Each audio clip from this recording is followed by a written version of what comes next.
Hello, hello, bonjour à tous, j'espère que vous allez bien. Pourquoi les scientifiques aiment bien les équations différentielles?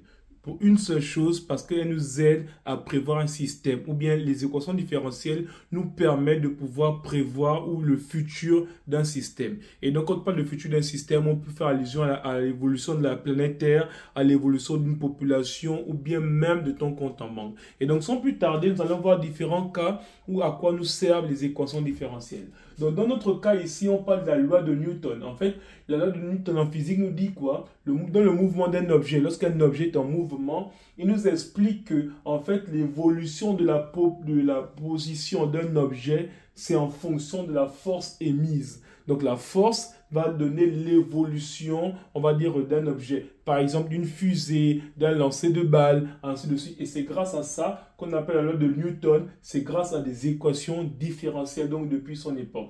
Donc, autre cas, au niveau de l'économie, quand on parle de la croissance d'un capital, par exemple, ici, on va voir bon, le taux d'accroissement, donc ici, on va voir un certain R. Et donc ici, l'évolution d'un capital, en fait, se met sous la forme d'une équation différentielle, DC sur DT est égal à RC. Donc, la solution, c'est C de T qui est égal à, on va dire, la croissance, on va dire, à l'instant T du capital en question.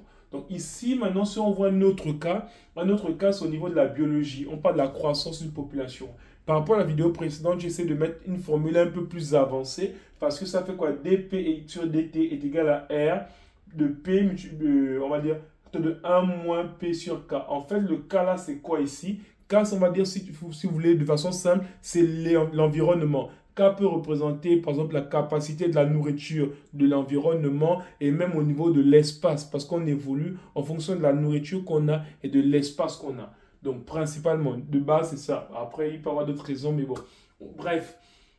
Si on va au niveau de l'électricité, qu'est-ce qu'il y a dans les circuits, ce qu'on appelle les circuits RC. Donc, les circuits RC, c'est quoi? C'est une résistance et un condensateur mélangé. En fait, ça, c'est aussi une équation différentielle parce qu'il y a la relation entre la dérivée d'une fonction et la fonction même. En fait, cette fonction, cette équation différentielle, elle permet de faire quoi? Elle permet de voir la charge et la décharge d'un condensateur au sein d'un circuit. Et pour terminer, au niveau de l'IA, en fait, quand on voit l'IA nous permet souvent d'avoir une reconnaissance faciale et une reconnaissance vocale. Bah, c'est grâce à cette formule-là, parce que ça permet de pouvoir, on va dire, de réduire on va dire les pertes ou bien les erreurs lorsqu'il y a une reconnaissance au niveau facial et vocal. Donc, pour réduire, c'est grâce à cette équation différentielle-là qui se dit d de θ qui est égal à moins, c'est le nabla. Le nabla, c'est un peu l'inverse de lambda. Donc, lambda, c'est comme ça, et le nabla, c'est l'inverse.